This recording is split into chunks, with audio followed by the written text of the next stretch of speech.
Well, thanks for logging on. Meteorologist Brandon Lashbrook here with a check of the tropics for your Wednesday afternoon, as they do remain active in the beginning of October with a few systems in the Atlantic, one being a hurricane, Hurricane Kirk, and a tropical depression 13 there. And we are watching closely an area for some potential development in the Gulf of Mexico later this week. You see the orange area shaded right there in the Gulf of Mexico. We have some disorganized showers and some storms right in this general broad area right here, and then off to the east over the western Caribbean, just to the west of Jamaica and south of Cuba.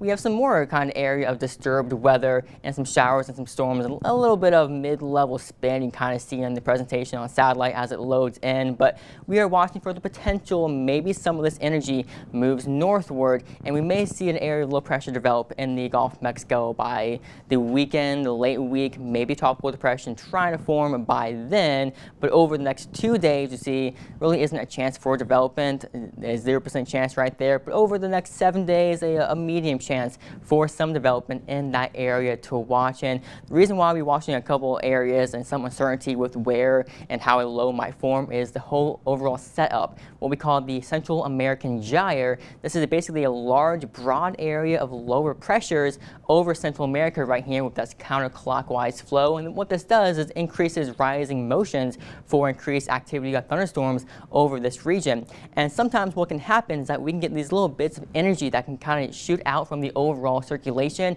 and spin up, and we may see a little lows develop off of that spin, either in the Caribbean and the Gulf of Mexico, or even into the Eastern Pacific. And we actually have one of those right now on the Eastern Pacific side of things. It's low that kind of got ejected out of the main broad circulation. That is actual tropical depression 11 over the coast of Mexico there. That will be moving in over the next day or so. So that's the Eastern Pacific side of the overall Central American Gyre.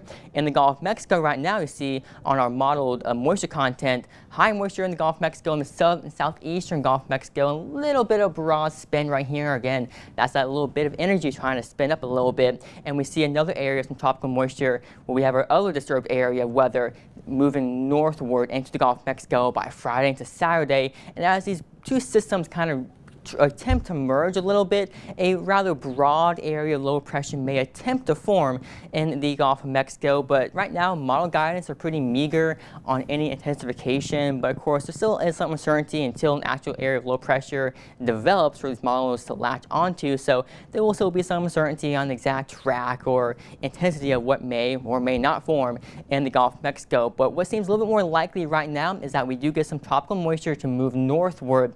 It may bring some more heavy rainfall to portions of Florida, and it may stretch a little bit more northward into our area here in Louisiana, which may increase our rain chances by late week into the Baton Rouge area. But also notice, I want to show you on the moisture content, you can kind of see a lot of high moisture in the Gulf of Mexico, but just off and to the north, you see a little bit of these more green colors right here. That's actually a frontal boundary that's going to be attempting to move into the northern Gulf of Mexico. As that front moves down to the south, that may help kind of shield the northern Gulf of Mexico or North Gulf Coast from any northward moving tropical system, and kind of maybe try to keep the area of low pressure to meander a bit in the Gulf of Mexico, as it may attempt to finally eventually move off into the east, and that may really increase rain chances for Florida for more heavier rainfall over the Florida Peninsula. So here's one model, our in-house Barron 15K model. You can kind of see just a lot of moisture in the Gulf of Mexico, no real area of really counterclockwise spin you see just yet, but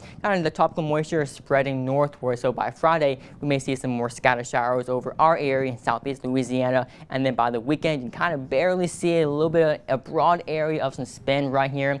So a tropical depression, not out of the question, it's a possibility, and we're thinking about hurricanes right now, maybe not quite at this moment, but we may see some kind of a messy system attempt to form and kind of bring some rain into the eastern Gulf of Mexico toward Florida. So here locally in the Baton Rouge area, you see our rain chances will begin to increase by Friday or so, with some scattered showers and a few storms, and even kind of lingering into Saturday and Sunday. And then that front will move through by Sunday into Monday, which will bring us dry air here in Louisiana and kind of keep the heavier rainfall you see over the Gulf of Mexico. Next 7 days, heavy rainfall over the eastern side of the Gulf of Mexico and across the Florida Peninsula. Maybe seeing the higher amounts of some rainfall totals there of what may or may not form in the Gulf of Mexico. So we're, of course, watching it closely. What we know now is that some tropical development is a possibility, so we'll be watching that very closely, but more likely we'll see heavier rainfall to the Gulf of Mexico and Florida. But again, here in Louisiana, no immediate threat, tropical speaking, but of course, we'll continue to monitor the forecast closely into